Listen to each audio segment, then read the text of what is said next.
Welcome to Daily Wisdom, Walking the Path with the Buddha, a podcast shared by David Roylance. This podcast is dedicated to guiding you to completely eliminate the discontent mind and the suffering it causes by attaining enlightenment. Learn and practice the teachings of Gotama Buddha that will guide you to fully attain a peaceful, calm, serene, and content mind with joy. To support this podcast, visit patreon.com/support Buddha or visit buddhadailywisdom.com, where you will discover a full range of courses, retreats, and online learning resources to assist you on the path to enlightenment. Now, here's our teacher to share more.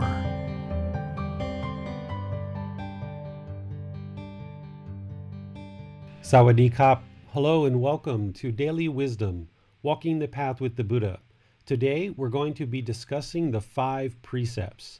If you've heard that Gotama Buddha taught no killing, no stealing, no sexual misconduct, no lying, and no intoxicants, then you haven't really studied Gotama Buddha's teachings on the 5 precepts.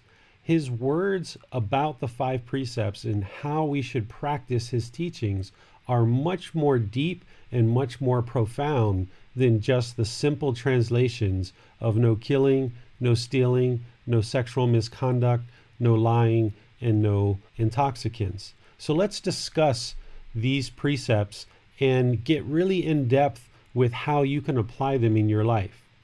Before we start talking about the precepts, it's important that we understand what the precepts are. These aren't rules. These aren't commandments. These aren't things that everybody must follow. What Gotama Buddha did in his teachings is he provided guidance. As a fully, perfectly enlightened Buddha, he discovered how to attain enlightenment. What enlightenment is a peaceful, calm, serene, and content mind with joy. And that mental state is permanent. It's one where once you attain it, you'll never go back to experiencing anger or frustration, boredom, loneliness, irritation, or any of these other discontent feelings ever again, like guilt and shame and fear, things like this. So Gotama Buddha was well aware of how to acquire and attain this mental state of enlightenment. And in doing so, he provided teachings that would help you reach enlightenment. And all of his teachings are based around awakening the mind, gradually learning, not believing anything, but gradually learning and implementing teachings that will lead to your own awakening. And these teachings are based around the teaching of the natural law of Kamma. Kamma is the Pali word, and the source of Gotama Buddha's teachings are captured in Pali, so I use the word Kamma. But you may be familiar with the word karma. Essentially what Kamma or karma is, and karma is from the Sanskrit language. What you may be familiar with here are these 2 words that are being used in kind of a mystical, almost magical way. I like to demystify this word and help you understand what is Kamma before we actually start talking about the 5 precepts, because the 5 precepts are meant to significantly reduce unwholesome Kamma production. Kamma is essentially cause and effect, or action and result. It's a natural law that exists that the mind is largely unaware of. And because of our unawareness of this natural law, we walk around and we do things on a daily basis that contributes to our own discontent mind. Because we're causing harm to others, that harm is then returned to us through the natural law of Kamma. And just like gravity affected you all through your life, even when you were 2, 3, 4 years old and you knew nothing about the natural law of gravity, it still affected you. But the more you learned about this natural law, the more awakened the mind became to this natural law. The more wisdom you had about the natural law of gravity, you could stand, you could walk, you could run, you could jump, and you could move about the world more peacefully. And the more you learn about the natural law of Kamma through Gotama Buddha's teachings, you will be able to function in the world more peacefully, more calmly, more serenely, more contently with joy. So this natural law of Kamma, of cause and effect, or action and result, is all about the result of your decisions. You as an individual generate your own Kamma. Nobody else can generate Kamma for you. And you can't generate Kamma and transfer it to others. Everything you do, every decision you make, has certain results associated with it. This is the action or result or cause and effect.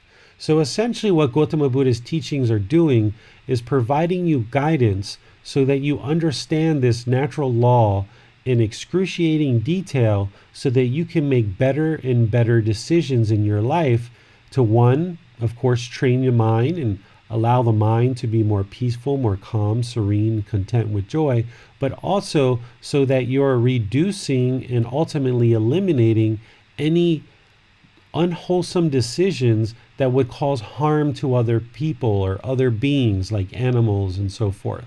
Because by us causing harm to other beings, that harm is returned to us. And in order to attain enlightenment, you need to get to a point where you're making very good decisions and you're not causing harm to others so that no harm is brought to you. So the 5 precepts are meant to help you learn how to drastically and significantly reduce your unwholesome Kamma. Now, if you've been studying Gotama Buddha's teachings, or you've been studying with me in previous sessions, or listening to the podcast, or reading the book, or anything else that you've been studying with me on, you've probably already encountered the Eightfold Path. The Eightfold Path is a centralized core teaching that ties together all the Buddhist teachings. Primarily all of his teachings somehow link into the Eightfold Path, including the 5 precepts. It is the Eightfold Path that will teach you and guide you how to fully extinguish all your unwholesome Kamma. And remember, the 5 precepts are a part of this Eightfold Path. However, the Eightfold Path goes far beyond what the 5 precepts teach. So the 5 precepts are just a small subset of the Eightfold Path. So if one is interested to attain this mental state of enlightenment where the mind is permanently peaceful, permanently calm, serene, content, and joyful, they really need to dive into the Eightfold Path. But in doing so, you also need a deep understanding of the 5 precepts, because it's the 5 precepts that are kind of like a baseline minimum of what you would need to learn and practice in order to start significantly reducing any unwholesome Kamma production. So while we get started here and while we start learning, I want to make sure that I introduce you to what the Buddha said about the 5 precepts. Not just the simple no killing, no stealing, no sexual misconduct, no lying, and no intoxicant, because these are very basic translations that don't really fully illuminate what the Buddha was talking about. Also, the way that they're worded makes them sound like they're rules or some kind of commandments that the Buddha was giving. No killing, no stealing, no sexual misconduct, almost like he's ordering you to do something. And this isn't how Gotama Buddha taught. Essentially, what he did is he provided guidance and he provided the teachings that would lead to enlightenment. But it was up to other people to choose whether they were going to learn those and practice those or not. He didn't use guilt or fear or shame in order to motivate people into learning and practicing his teachings, because part of his teachings are to eliminate guilt, fear, and shame. So he didn't use guilt, fear, and shame to try to motivate people in order to learn and practice the teachings that he shared. So there's no rules, there's no commandments, there's no sins as part of Gotama Buddha's teachings. What you have is you have guidance that when you learn it and when you practice it, you will see that it leads to you acquiring wisdom, and through that wisdom, you will then function differently in the world, and you will start making better and better decisions of how to guide your life, thus creating more and more wholesome Kamma, or thus creating more and more wholesome results as part of your decisions. So this word Kamma, really what it means is the result of your decisions, or the results of your decisions. So good decision making in your life through the Eightfold Path, including the Five Precepts, is going to lead your life closer and closer to a more peaceful, calm, serene, and content existence with joy. So let's get into the Five Precepts and start discussing what those are. The first precept, it's much more detailed and much more in-depth than just no killing. What the Buddha actually said was abandoning the taking of life. Refrain from taking life without stick or sword, scrupulous, compassionate, trembling for the welfare of all living beings. Now, when you're studying Gotama Buddha's words, remember he spoke in a language that is no longer a spoken language today, and we capture his teachings in the Pali language. But we've had really good quality translations provided through various practitioners and monks who are doing very high quality translations. The vast majority of the translations that I use come from Bhikkhu Bodhi. He has been very, very adept and very, very dedicated to translating Gotama Buddha's teachings, and has done an excellent job at moving his teachings from the Pali language into English. So here you can see this first precept is much more detailed than just no killing. And it helps us to understand what Gotama Buddha was really truly teaching. But as you study the precepts, or you study any other parts of Gotama Buddha's teachings that contain his language directly, you need to really break down the words, and you need to really understand everything that's being shared with you. Now, this precept is really referring to living beings. This is all about taking the life of living beings. And what I'm going to do is I'm going to explain the precept to you, and then I'm going to go through some things to help you reflect on this precept and decide how you might consider practicing it. So to me, what a living being is, based on everything else that I've studied in Gotama Buddha's teachings, is a living being is a being that has what's called the five aggregates. I'm not going to go into what the five aggregates are exactly, because it's a more advanced teaching and beyond what we're going to be describing today. But essentially, a living being is going to have consciousness. A living being is going to have a mind. Okay? So a living being is, of course, humans. There's a physical form, which is the body, and then there's the consciousness or the mind. A human being is a living being. And animals or insects, birds, mammals, aquatic life that has a consciousness, that has a mind and a physical body is a living being. Essentially, one of the quick and easy ways for you to determine a living being is it possible for this being to move itself on its own? Move from its location, move physical location. So for example, an animal, an insect, a bird, an aquatic life, a human being, we are living beings. While we consider plants to be alive, many of us do, they're not considered living beings because they don't have a consciousness. They don't have a mind. They don't have a brain. They don't have a nervous system. So plants are not living beings. This is why we tend to eat plants to sustain our life. So here, what Gotama Buddha is saying is trembling for the welfare of all living beings, essentially being very compassionate. Compassion means concern for others' misfortune.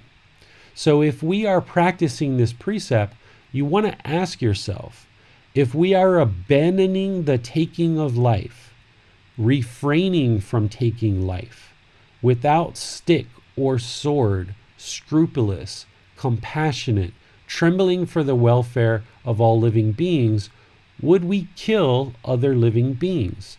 And if we did, we know that harm will come to us.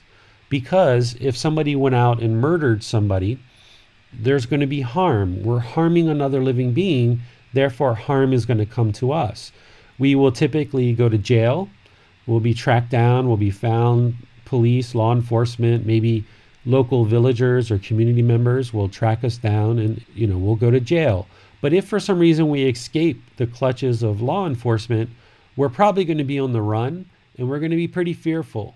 And we're going to be looking over our shoulder everywhere we go because we know that we've murdered this person.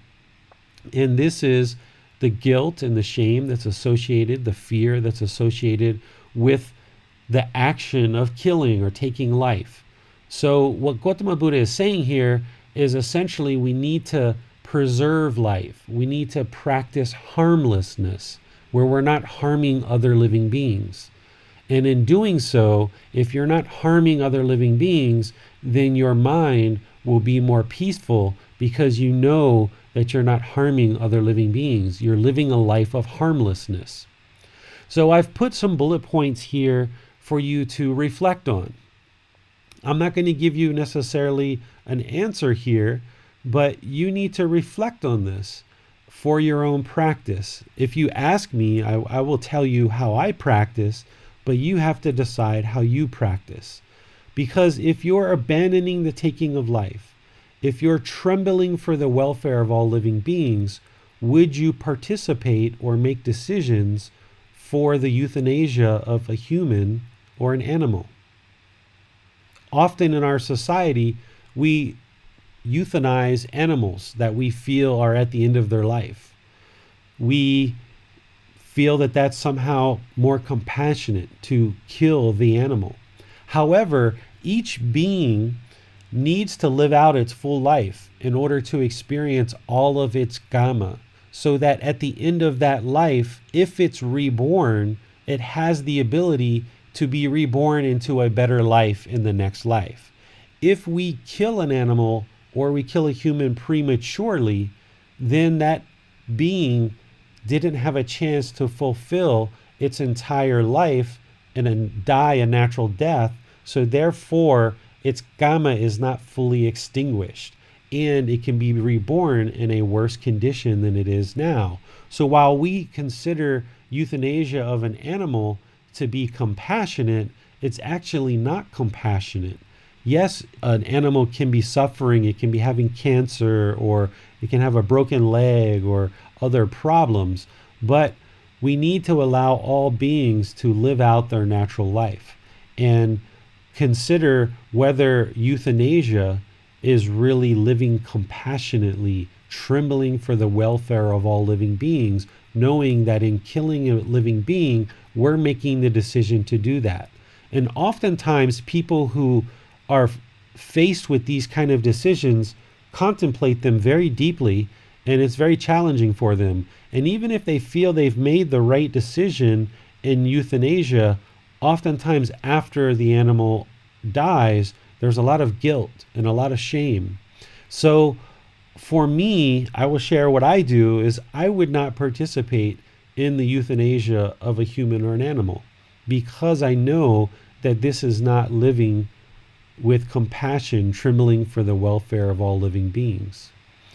The next one that you need to reflect on and consider is termination of a pregnancy. Gotama Buddha talks about a life, a human life, and what's required in order for a human life to be created.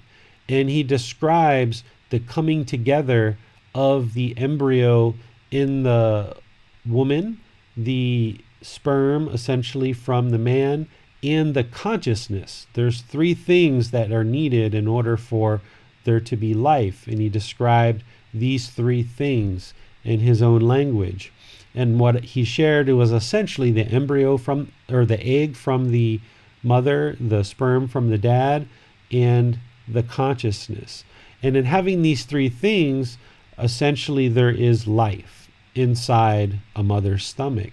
So if we terminate that pregnancy, are we really abandoning the taking of life, trembling for the welfare of all living beings? Thirdly, you need to reflect on suicide. If somebody is interested in committing suicide, there is still craving there. There is a craving for extermination of life. And what we know is that craving is the fuel that leads to rebirth. If there's craving, you will be reborn. This is the primary problem that the Buddha described in his teachings. Craving or desire or attachment is a longing or a strong eagerness, a mental longing, a mentally strong eagerness for something. And oftentimes people who are contemplating suicide have come to a really challenging point in their life where things seem very difficult and they feel like the only way out is suicide. But essentially, for someone who's decided to take their own life and commit suicide, they still have craving. They have craving for extermination. So if they think that suicide is actually solving the problem, it actually isn't. It's actually making the problem much worse, because now they're going to be reborn multiple times before they ever get a chance to once again become human again and end the cycle of rebirth. So suicide, taking your own life, it's not a practice of compassion, trembling for the welfare of all living beings, your own life, refraining from the taking of life. And then fourthly, we have assisted suicide.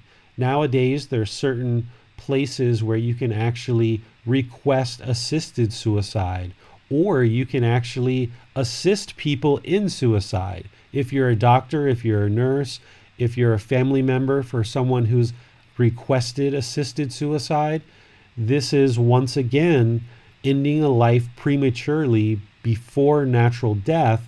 Therefore, there's going to be rebirth. And while people feel that this is somehow solving the problem, it actually isn't, because this person, this being, is now going to be reborn multiple times.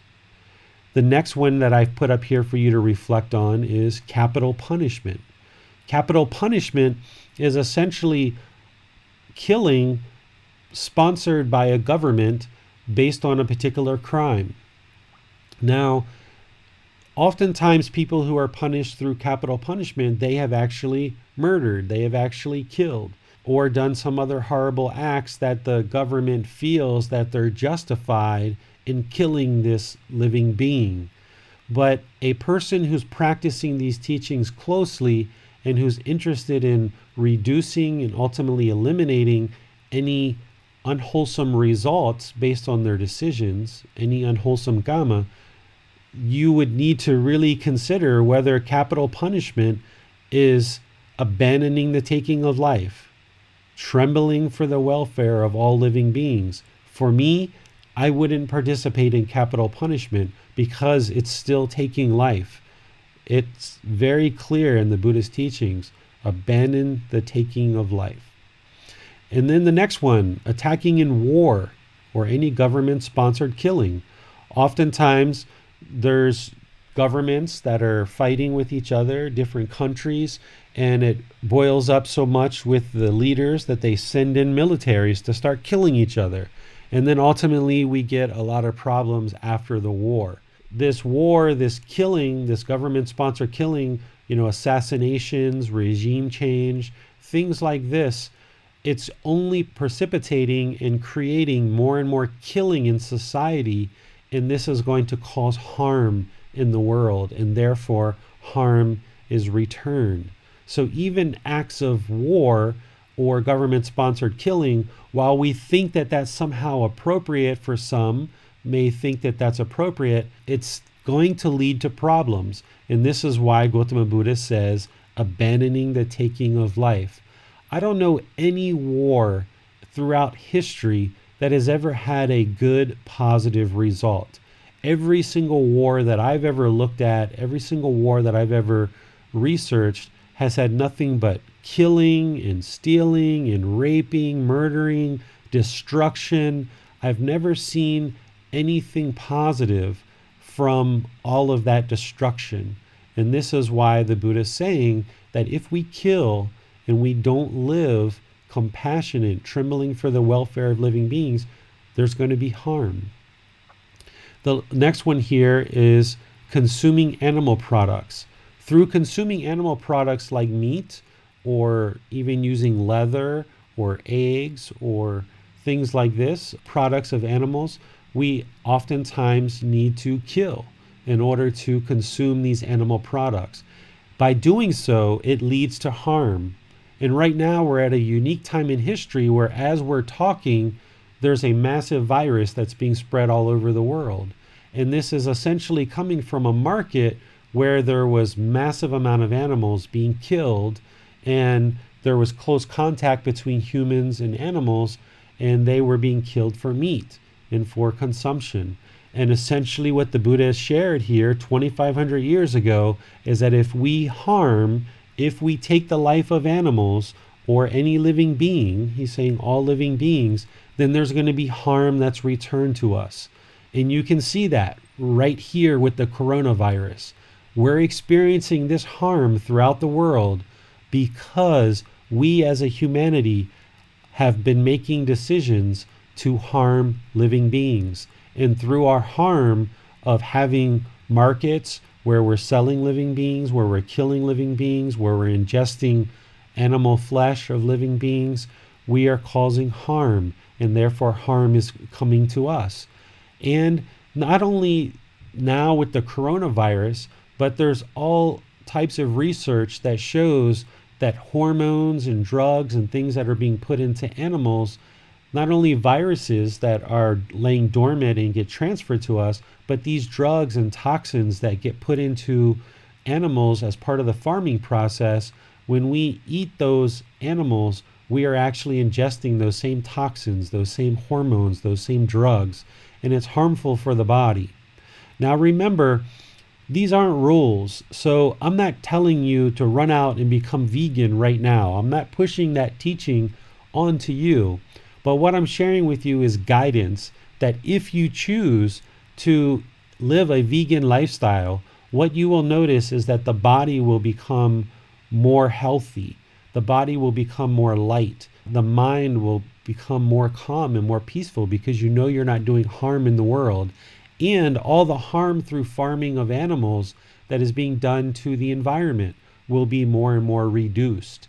So you need to take this precept very, very detailed and look at it very, very closely and understand what the Buddha is actually sharing with you here. It's not a black and white type of situation. And depending how closely you practice this teaching will depend on what the results are that you experience. The last bullet point here that I would like to talk about is defense or protection. Sometimes we're in situations where we may be at home or we may be outside and somebody comes to us with a knife or a gun or these types of things.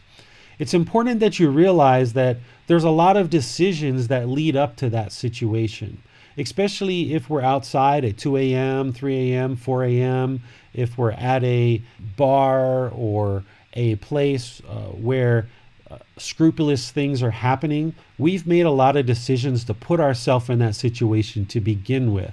So there's a lot of decisions that we can make to avoid the need to have to defend ourselves or protect ourselves. But there may be situations where you're just at home and somebody comes barging in, breaking into your house and attacking you. In this situation, what I would do is I would attempt to try to defend myself and my family as much as I can and do as least amount of harm as possible. However, if it's impossible for me to do so without taking the life of somebody, I would need to take the life of somebody in order to protect life. So the compassionate way to live would not be to sit there and watch your family perish at the hands of an attacker and allow people to die in front of you when you could have actually potentially done something if you have the ability to do so. So this precept, while it says abandoning the taking of life, and we want to practice that in all cases as much as possible, if you can defend yourself with as little harm as possible to the other beings, then that's great. But if you have no other choice but to protect yourself, and you have to kill as part of that, that's also the kamma of that other person. So if somebody barges into your house at 2 a.m. in the morning with a gun, and you happen to be able to take a baseball bat or something else, and you hit them one time, or and they get knocked out and die, well, that's that person's kamma. They chose to come in your house at 2 a.m. in the morning with a gun. They weren't delivering flowers. They weren't coming to clean your house or give you a massage. They were there with bad intentions, and as a result, their decision to do that resulted in their own death. Likewise, if you were outside and an animal attacked you, if you were outside and a dog or a pack of dogs viciously attacked you, and you had to take life in order to protect yourself, well, it's those beings' kamma that they were being aggressive, and they were essentially trying to kill you, and therefore the only way that you could resolve the situation was to kill them. In this type of situation, and this is the only situation that I can think of where I would actually take the life of another being. So you need to think through these types of things and these types of decisions that you may encounter in life, and try to decide ahead of time how you may make decisions. Because in the heat of the moment, when you actually need to make decisions about these certain things, you may not have the full capacity to make the decisions on these certain topics as you do now. So what's important is that you actually take the time to reflect on these and actually figure out how would you make decisions on these various topics. If you're reading this book, Developing a Life Practice, The Path That Leads to Nibbana, I've put some discussion in there about how I would practice these teachings on each and every one of these points. So if you are reading that book, or you have read it, or you plan to read it, you'll see more of my thoughts on each of these inside that book. So let me stop here and see what questions that we have, either from the virtual classroom or from the social media platforms that Max is monitoring. So we have a couple of questions on Facebook.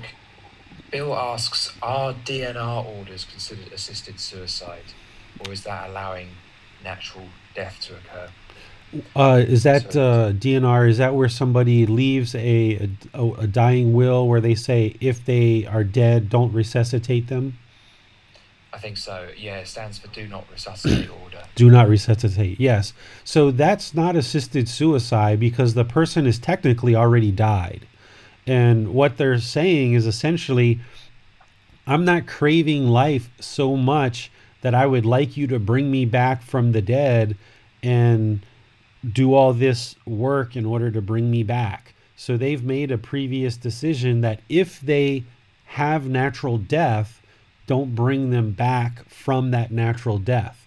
So if you follow a DNR request, do not resuscitate, it's not, in my view, suicide or assisted suicide because the person's already died. They're just asking you not to bring them back from the dead. Got it. Okay, so we also have a question from Uma, and Uma asks, if a person has acquired good karma in his life, will he be protected from other people's harm? Not necessarily, because even the Buddha, being fully enlightened, there were people that tried to kill him during his lifetime. Even if you've produced a lot of wholesome kamma, remember, Uma, I don't know if you were here for the beginning of our talk, kamma is the result of our decisions. We have lots of good decisions that we can make based on the teachings of Gotama Buddha, but it doesn't mean that there aren't people that are going to try to do harm to you. You've extinguished all your unwholesome kamma as part of the Eightfold Path, but you're still living in an active world. Even when you're enlightened and you've extinguished all your unwholesome kamma, you're still living in a world where people can potentially, for one reason or another, choose to try to kill you. Even the Buddha, people chased him with swords. There's stories of people that threw rocks off of high cliffs, big boulders, to try to kill him because they took exception with his teachings, perhaps. So you still have to have what we call discernment, where you need to look at the facts of a situation and you need to make good decisions based on any particular situation that you find yourself encountering. So just because you've done a lot of good, wholesome things and you've got a lot of good results in your life, you've got good friends, you've got good jobs, you've got good companions, you've got a good place to live, you've got food, you've got clothes. This is the result of your decisions. This is Kamma. Kamma is not this magical, mystical thing in the sky that's going to magically protect us just because we've made some good decisions in life. What Kamma is just the result of our decisions, which means you're probably going to have food, you're going to have money, you're going to have a place to live, shelter, medical treatment, you're going to have good friends. That's what the result of Kamma is. That's what wholesome Kamma is. And none of that stuff is going to protect you from somebody attacking you.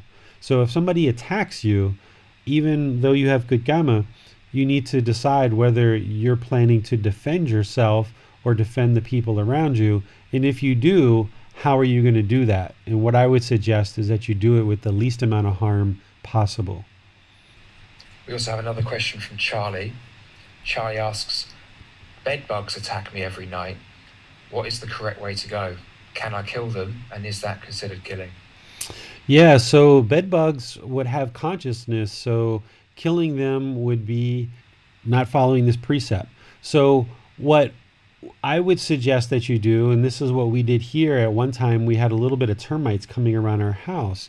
What we did is we hired a company that takes care of these problems in a more ethical, kind of moral way.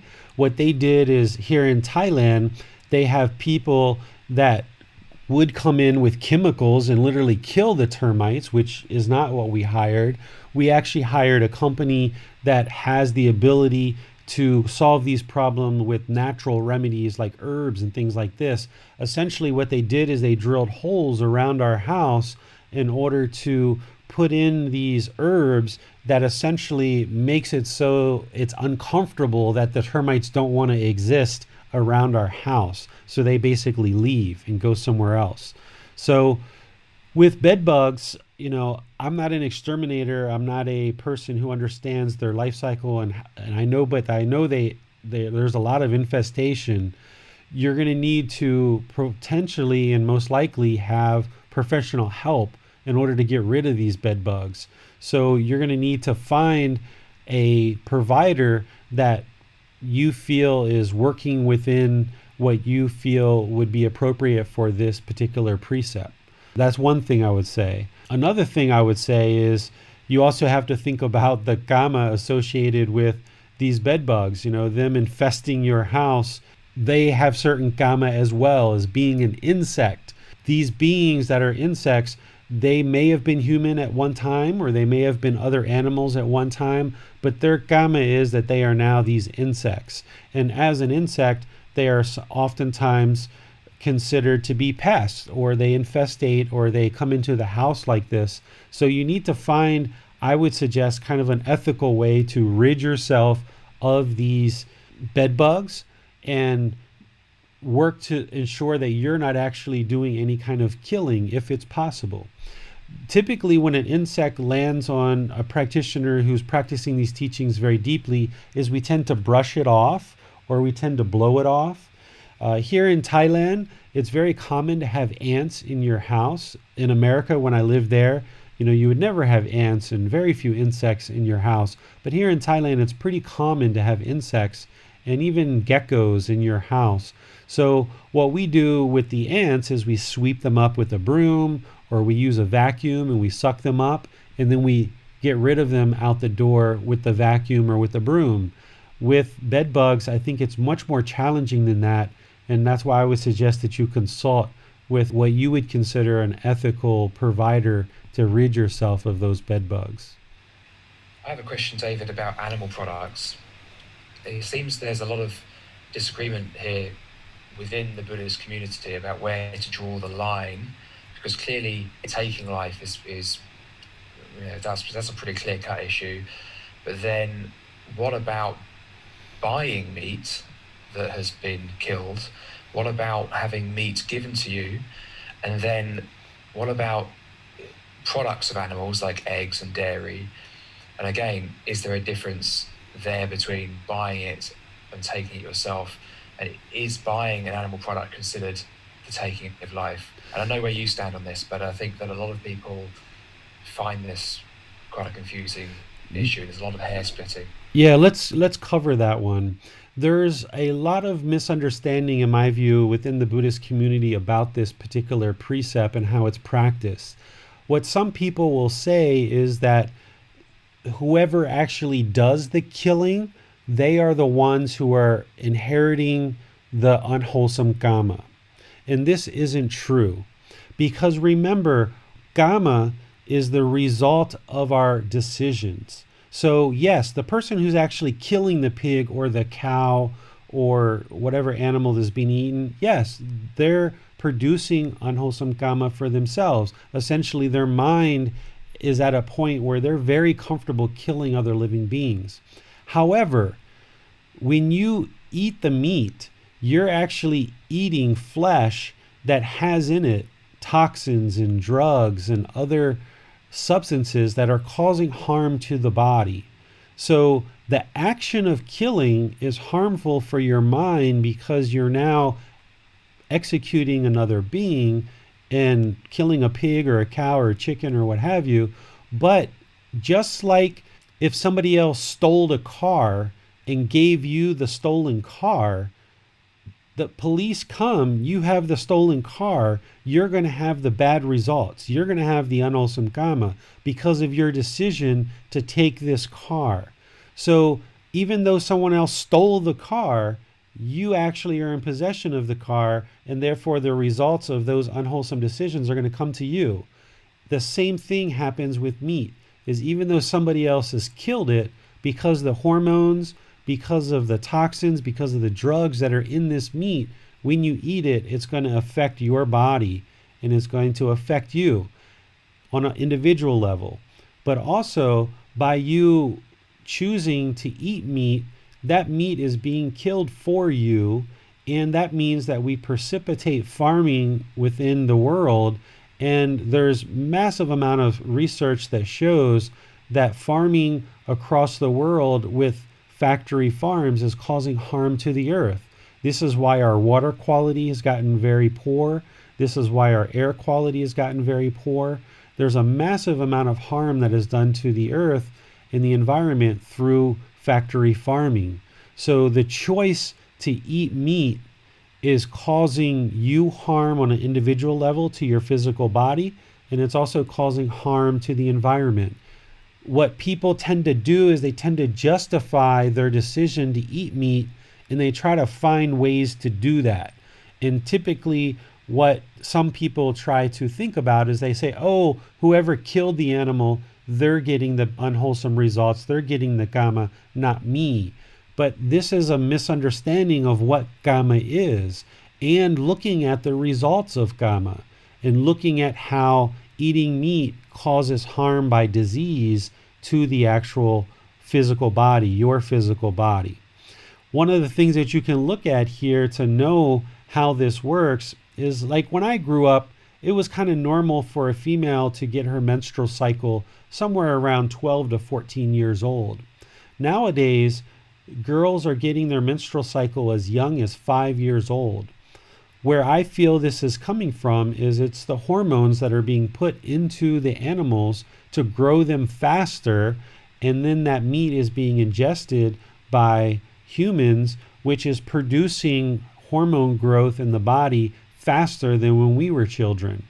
I even noticed my son at the age of 5 or 6, he's got a massive amount of hair on his legs. Now I have hair on my legs, but I didn't get hair on my legs until I was about 12 or 14 years old. But he's already got hair in places on his body that I didn't have when I was his age, and he's now 7.5. So what you want to look at is you want to look at the harm, because if there's harm, then there's something that we've done to harm. So if you look at all the studies and the research that shows how much disease and illness we're encountering through ingesting meat, then you can see that it's causing harm to the physical body. You can also see the research that's causing harm to the environment. And that's because we are killing and taking life. The Buddhist teachings here are very simple, very concise, but you have to expand it beyond, and you have to reflect on this teaching beyond. And then the second part of your question there, Max, was about byproducts like eggs and cheese and milk and things like this. And it's exactly the same thing, because we're pumping hormones into cows, we're pumping hormones into other animals, and drugs and toxins and antibiotics and all of these medicines. All of that is getting into the eggs, into the milk, into the cheese. And when we eat that, it's causing harm to our body. And we're also causing harm to the animals. A lot of these farmed animals like chickens and other things have various flus and various viruses that haven't yet bridged over to the human realm, the human beings yet. And there's professionals all across the world that are responsible for trying to manage these viruses so that they don't come into the human world. However, they're not going to be perfect. And these viruses, the longer that we stay attached to eating animals, their flesh, through killing, and the longer as a humanity that we stay attached to eating byproducts like eggs and cheese and milk, the longer that we do this as humanity, we're going to continue to see viruses like the coronavirus come into the human world, and we're going to continue to see damage to the environment. So by cleaning this up on an individual basis, person by person, making these choices, you're going to be contributing to your own improved physical and mental well-being, as well as the well-being of all of humanity, including the environment. Thank you, David. We have no more questions at this time. Okay, so this is one that you're going to need to reflect on. You're going to need to think about. I realize that what I'm sharing are maybe things that you haven't learned or discussed before related to this precept, because perhaps what you have been working with, if you've been studying Buddhist teachings at all, is just the translation of no killing. And because people are working with just this translation of no killing, it's very easy to say, well, it's all about whoever did the killing. I didn't kill that animal, I just ate it. So people who are teaching through these very basic translations, they don't have the full illuminating details of the Buddha's words. And here you can see he very clearly says, abandoning the taking of life, refraining from taking life, without stick or sword, scrupulous, compassionate, trembling for the welfare of all living beings. If we've got 60,000 chickens in a chicken house, and they're hot, they're sweaty, they're caged up, they're giving us eggs, we're eating those eggs, are we really compassionate, trembling for the welfare of all living beings? If we're injecting pigs and prodding them with electric probes and killing them and eating their flesh, are we really living compassionate, trembling for the welfare of all living beings?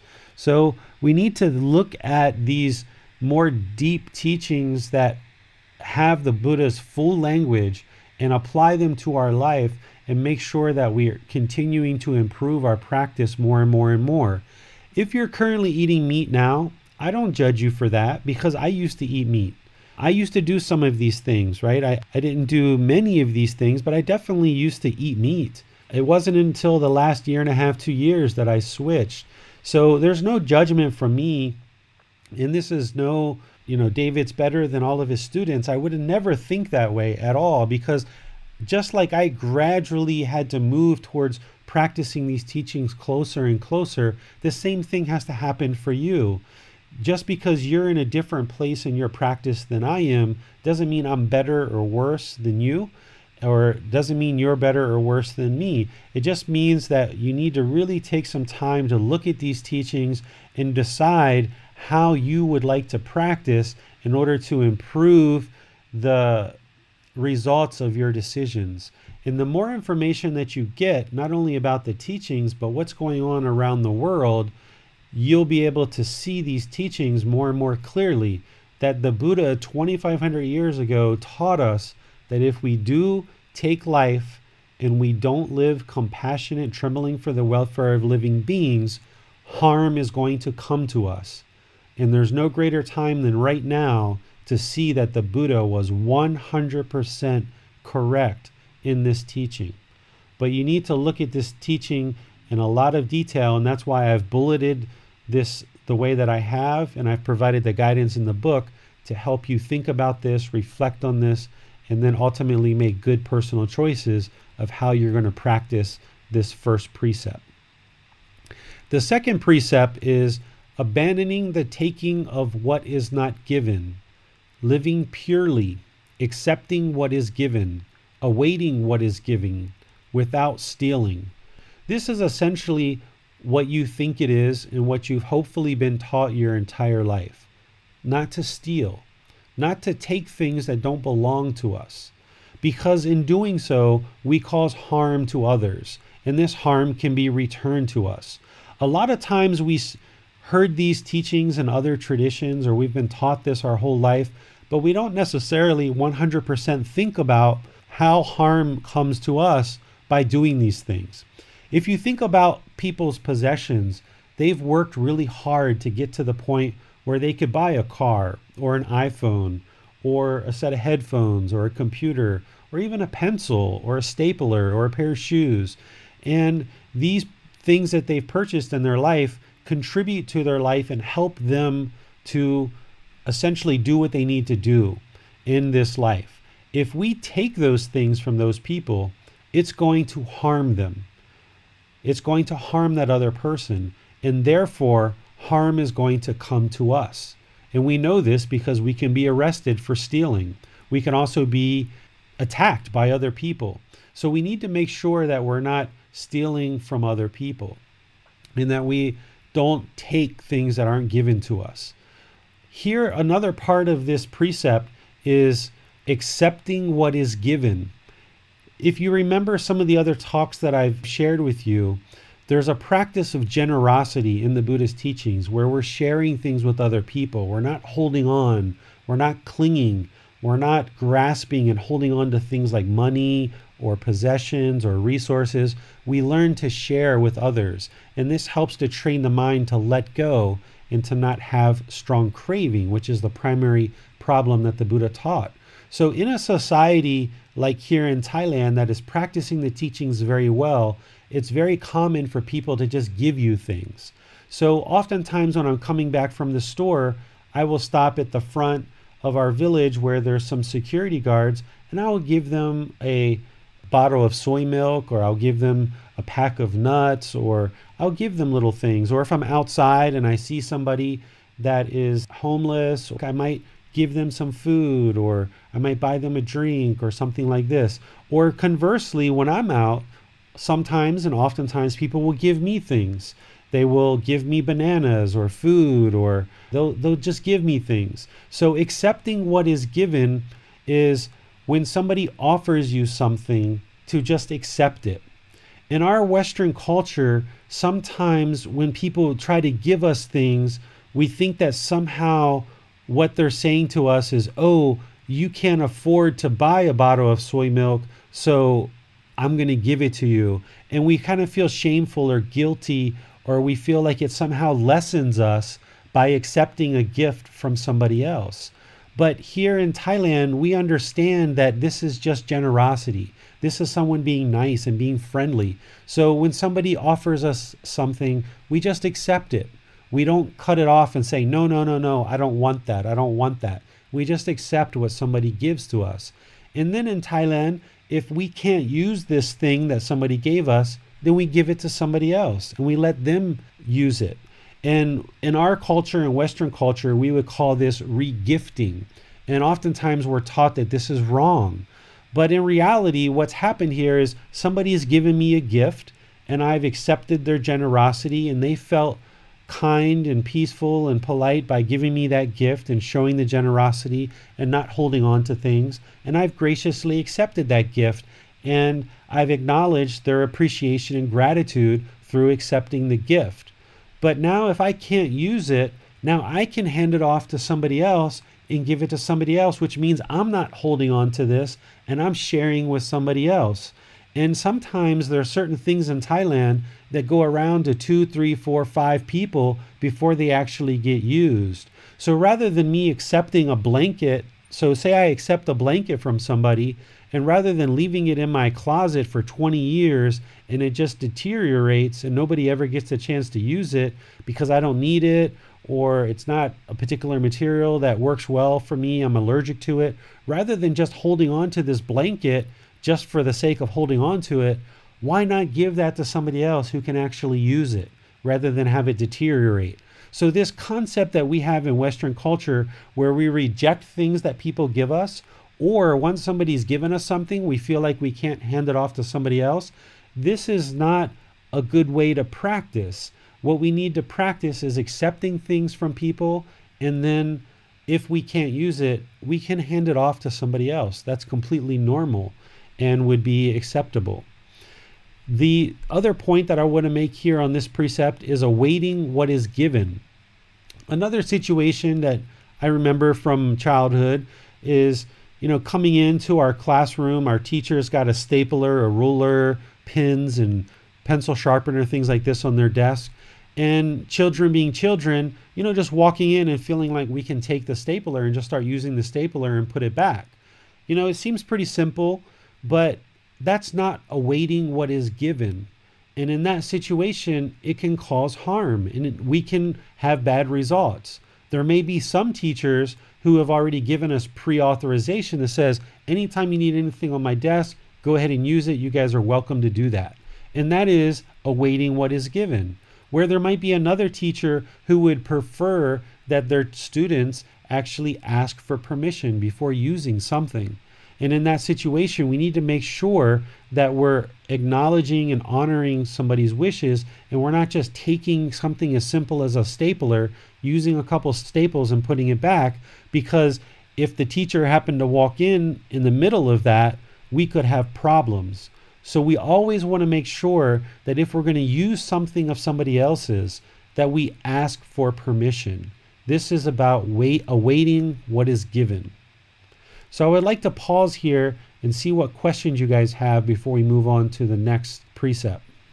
We don't have any more questions at the moment, David, so I think we can probably move on. But I'd just like to encourage anyone to ask any questions they may have. I will raise them live on this call. I will go ahead and move to the next precept, which is the third precept. The third precept is related to, and typically translated as, no sexual misconduct. But here, if you read the Buddha's actual words and not use a simple translation of no sexual misconduct, you can understand much more deeply what he was talking about. Here, the very first words that he uses is abandoning unchastity.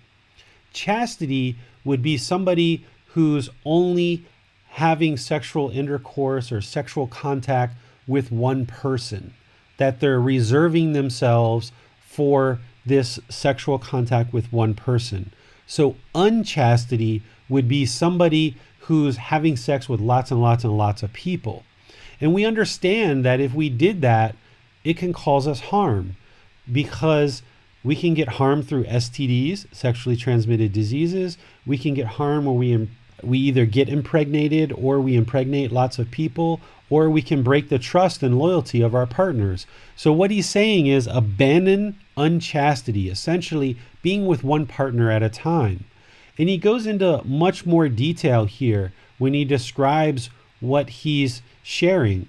He says abandoning sexual relations with women or men. I added this part because he was essentially talking to men when he was teaching. So he said women, but I'm adding men, who are protected by their mother, father and father, brother, sister, or relative. Essentially what he's talking about here is minors, people who are living at home with their family. An 8-year-old, 10-year-old, 12-year-old, someone who's living at home is going to be shaped and taught and learning from their family. So if somebody comes in and starts having sex with this male or female who is learning from their parents, this intimate contact can move their mind in a harmful direction. So what the Buddha is sharing here is we should wait until this person moves out from their parents' house before we actually decide to start having sex. The next part of this is one who are protected by their Dhamma. What a Dhamma is Dhamma is the teachings. So in the Buddhist teachings, there's some people who choose to take a vow of celibacy, who choose not to have sex in order to reduce their craving and their desire for sexual contact. Monks do this as soon as they're ordained, and bhikkhunis as well, the female ordained. And there's other people, some people who wear white, and even just regular lay practitioners who are wearing regular clothes will oftentimes take a vow of celibacy. If this person is doing this and we tried to lure them away from that, it's going to cause harm, and therefore harm is going to come to us. So we need to respect somebody's wishes and their practice to not have sex as part of a vow of celibacy. The next part of this is who have a husband, wife, or partner whose violation entails a penalty. So here he's saying somebody who's already in a committed relationship. If someone's in a committed relationship, then we shouldn't have sex with them. And if we are in a committed relationship, we shouldn't have sex with other people, because this is going to cause harm. It's going to break trust. It's going to break down the relationship. We should be in loyal, committed relationships. And we know that if we have sex with lots of different people, it can cause harm. Even if there's an acceptance of the multiple partners. Sometimes in today's time, there's relationships where the partners have decided that it's okay if each other has sex with other people. But from the people that I know that have done this, they don't really quite have such a deep, intimate connection, and they don't quite have the trust of each other because they're not in a loyal, committed relationship. It's always rough. There's always problems in the relationship, even though they've agreed to this scenario where you can have sex with multiple people. So what the Buddha is saying here is just have sex with one person at a time based on a committed, loyal relationship. And he goes on further here and he says, or even one who has been garlanded by a man or woman as a sign of engagement.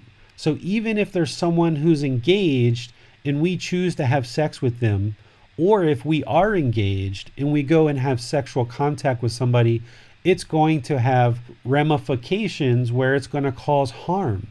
And we've heard of stories where people are engaged to get married. The night before their wedding, they go out, they have sex with various people, and then they get married the next day. The husband or wife, the partner, finds out a few weeks later or a few months later, and it causes grave harm to the relationship. So what the Buddha is describing here is very detailed description of what is going to lead to harm in a relationship if we do these types of things. So here are the bullet points that I'm sharing with you that you need to consider, and I think we've covered fairly well, but there's a couple we'll need to go into, is would you have sex with minors? As part of your understanding of what the Buddha is teaching here and what leads to harmful activity and harmful results. Would you have sex with multiple partners at one time? Would you have sex while someone is living at home with their relatives? And here, something that I would like to share with you is in Thai society, and I'm sure other cultures as well, there are situations where someone may live at home until they meet a partner.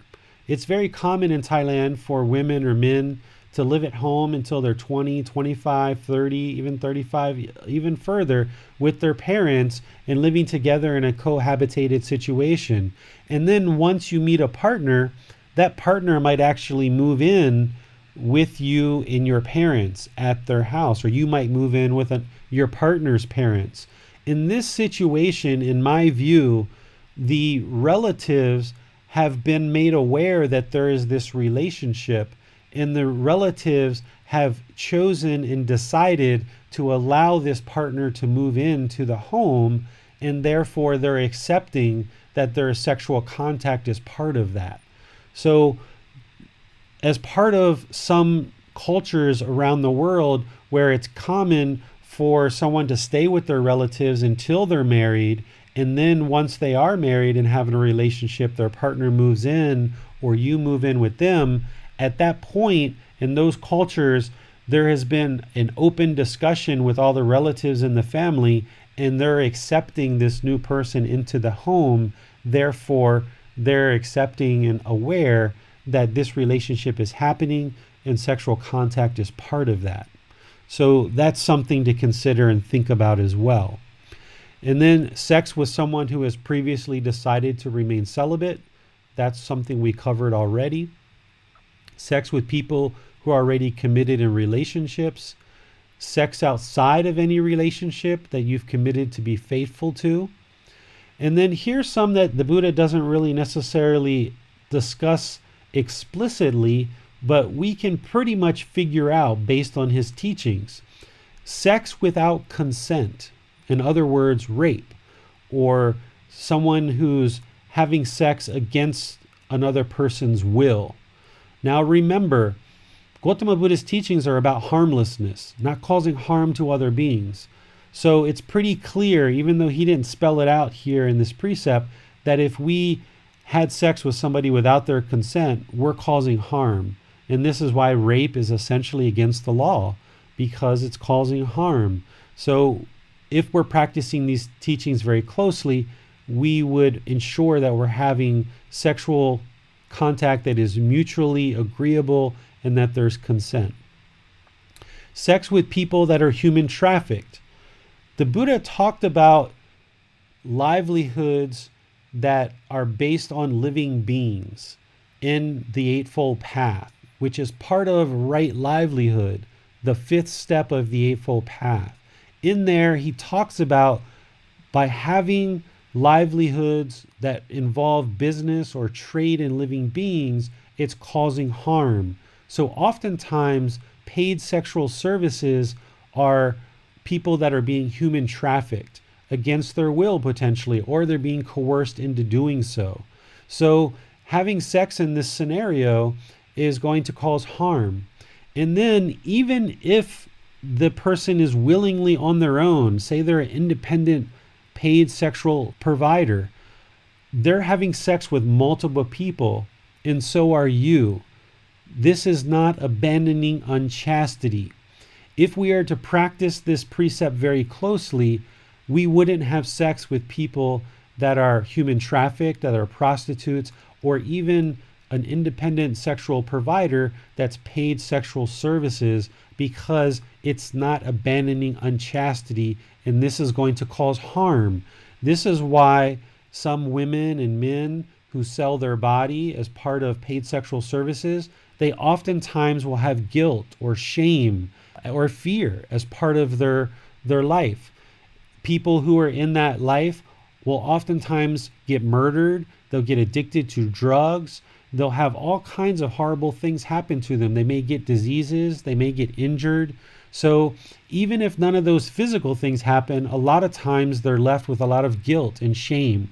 And this is why my practice and the way that I would suggest people to practice is not to offer paid sexual services and don't participate in paid sexual services. The next one here is same-sex partners. Notice that in the Buddhist teachings around sexual misconduct, he never describes two people of the same gender having sex together would somehow cause problems. Because remember, what he's really focusing on here is abandoning unchastity. Abandoning unchastity. Two loving, consenting adults who are in a mutually beneficial relationship and having sex together Are they harming anyone? The answer that I get back is no, they're not. And the Buddha was aware of people who preferred same-sex relationships.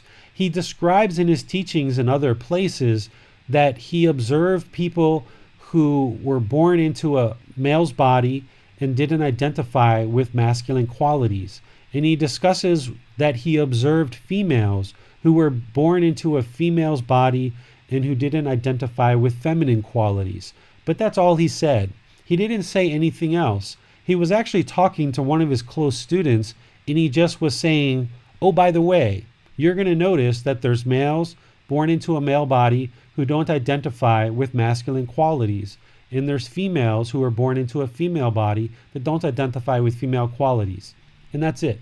He didn't say it was wrong or they did anything bad or they should feel guilty for doing so.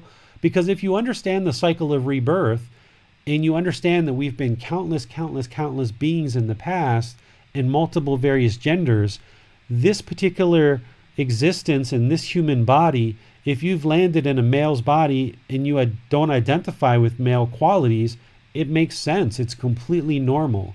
And if you're a female that you've been born into a female body, but your mind doesn't identify with female qualities, it's completely normal because you've been many different genders in the past. So people who sometimes use teachings to spread hate and say that same-sex relationships are somehow immoral or that someone is wrong because they've been born in one gender but identify as another, they aren't really truly in touch with what the Buddha was teaching, because there's nowhere in his teachings that he says that same-sex relationships are somehow going to lead to unwholesome results, because two males, two females, or a male and a female that are having sex in a loyal, loving, consenting relationship, it's exactly the same. They're not causing harm to anyone, so therefore no harm is going to come to them. This is the Buddha 2,500 years ago, awakened and enlightened to this level of knowledge and wisdom. It's only today in today's society that we're slowly starting to catch up to what the Buddha was teaching 2,500 years ago. If we stood up even 10, 15, 20 years ago and shared what I'm sharing right now, a lot of people would highly disagree with this teaching. And there's even people today that would disagree with what I'm teaching. But I know what the truth is. And the truth is that two same-sex partners that are in a relationship that's loving and loyal to each other, there's no harm that's going to come to them just because the fact that they happen to be the same gender.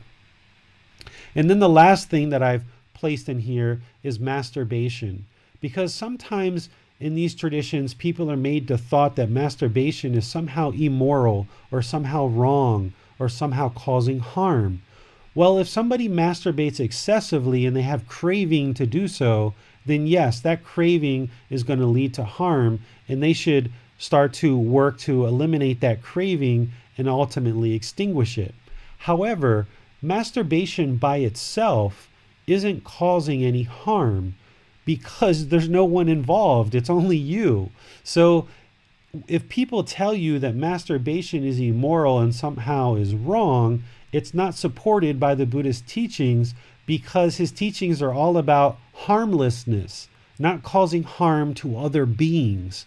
And with masturbation, there are no other beings involved. It's only you in your mind. So again, if you're masturbating excessively, you need to bring that craving down and ultimately extinguish it. However, masturbation can actually be used as a successful tool in order to eliminate sexual craving. Because let's take an example of, say, somebody who has 5 girlfriends or boyfriends having massive amount of sexual contact in their life. And let's just say they become aware of these teachings and they want to move that down to just one person.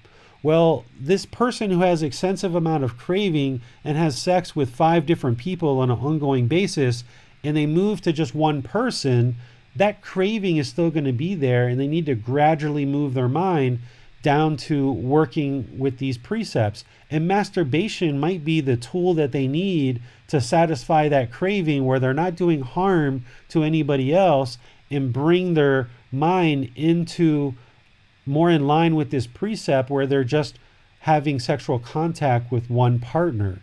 And then ultimately, over the course of their life, if they choose to eliminate sexual contact 100%, they might use masturbation as a way to slowly diminish and extinguish the craving for sexual contact.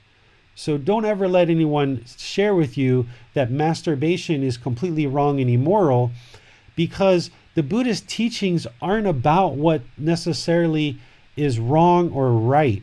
What he's teaching you is about how to make good, wholesome decisions and how to extinguish this unwholesome kamma and essentially extinguish craving.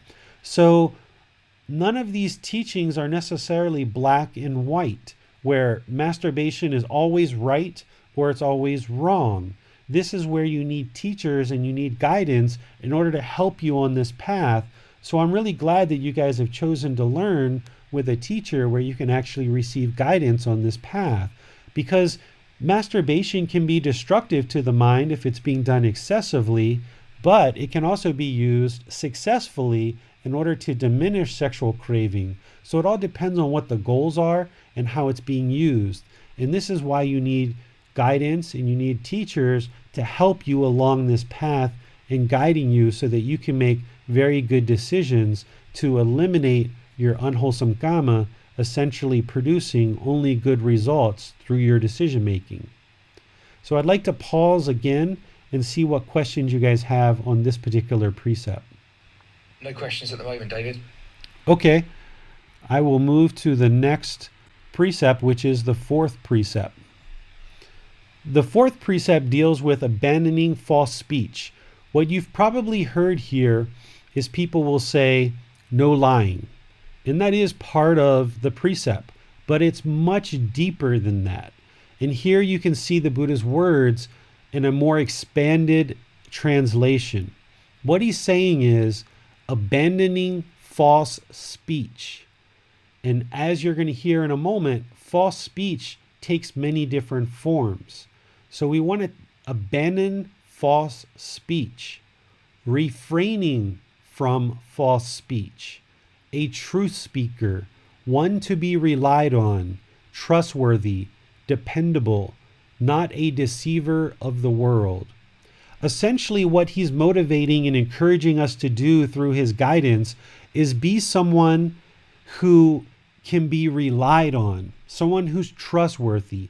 If you're always speaking the truth, people are going to rely on you. People are going to have good relationships with you. You're going to be much more successful in your personal relationships as well as your business relationships. You're going to see better results in your life by being a truth speaker. Essentially, you're going to have better kamma. You're going to have more wholesome kamma. You're going to have more wholesome results, better results in your life by speaking the truth. So here he's motivating us to be a truth speaker, one to be relied on, trustworthy, dependable, not a deceiver of the world.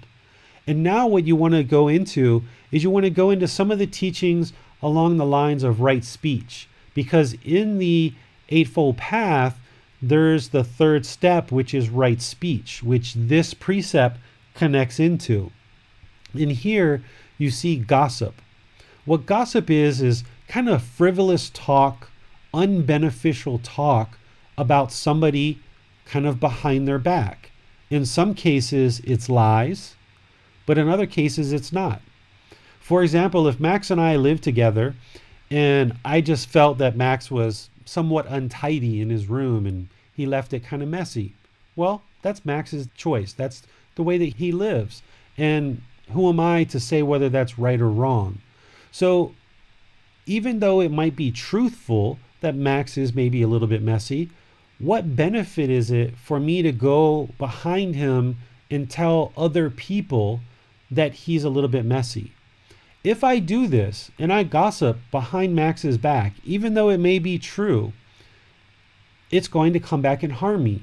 Because even though I might talk to Mike and Bob and Susie and Barbara and I'm gossiping about Max, those people aren't going to feel good to have a relationship with me and have a deep relationship that leads to good results, because they know in their mind it's only a matter of time. If I'm gossiping about Max, it's only a matter of time before I gossip about them.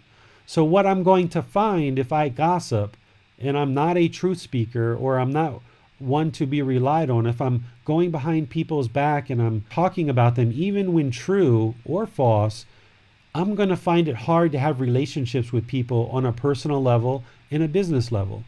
So we shouldn't gossip. And then we come to slander. Slander is publicly having mistruths about somebody in order to destroy their character or their reputation. This is going to cause massive harm to that person, because our public image, we need to have a certain public image in order to conduct business or conduct life. And if we are lying, or we're deceptive, or we're talking with deceit essentially about somebody publicly, this is going to cause harm, and therefore harm is going to come to us. Here in Thailand, they have very strict slander laws, probably because they're such a Buddhist country. Where my country of origin, which is America, they have slander laws, but they're very hard to enforce and very rarely used. But here in Thailand, they're quite strict, because talking disparagingly about somebody publicly can really harm them, and then it harms their chances to support their family and take care of business affairs that they need in order to sustain their life. So we need to ensure that we're not talking negatively about people in public settings that's going to destroy their reputation or their character, which is going to inhibit them from being able to have a certain livelihood. Then we have talking with deceit. Talking with deceit is kind of like hiding the truth. Even though you know the truth, you may mischaracterize it, or you may kind of not fully divulge the truth in order to accomplish some goal. This is also going to cause problems, because if you're in a personal relationship or a business relationship and you know the full truth, but you're not divulging the full truth, and it gets found out later that you're not fully describing the truth, it can actually come back and cause harm to you later. So we need to be a truth speaker, one to be relied on, trustworthy, dependable, not a deceiver of the world. This next bullet point is lying in a joke.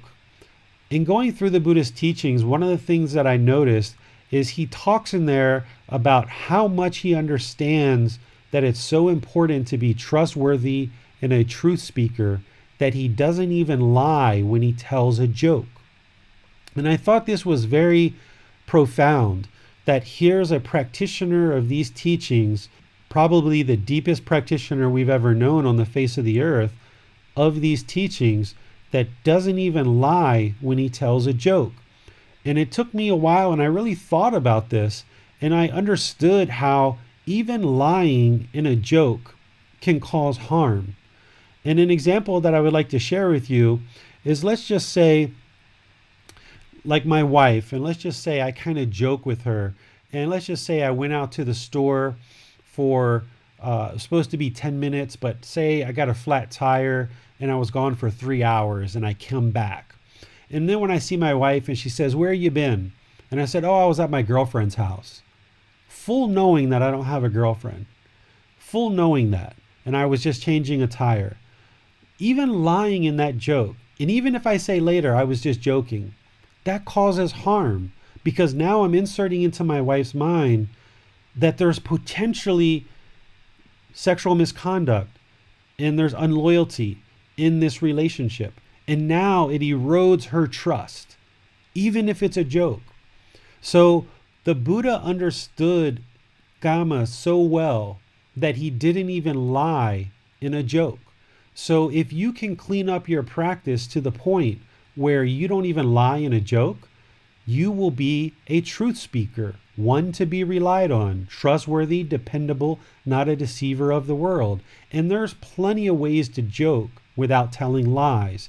And you may even catch yourself now that you are aware of this, of how we sometimes may joke with a lie. But if you clean that up, what you're going to notice is you'll build stronger relationships with people around you, because not only are you speaking truthful and normal average conversation, but even when you joke, you don't insert that question mark in people's minds where they see you lying, even for just 1 or 2 seconds, where it can erode trust or loyalty in a relationship.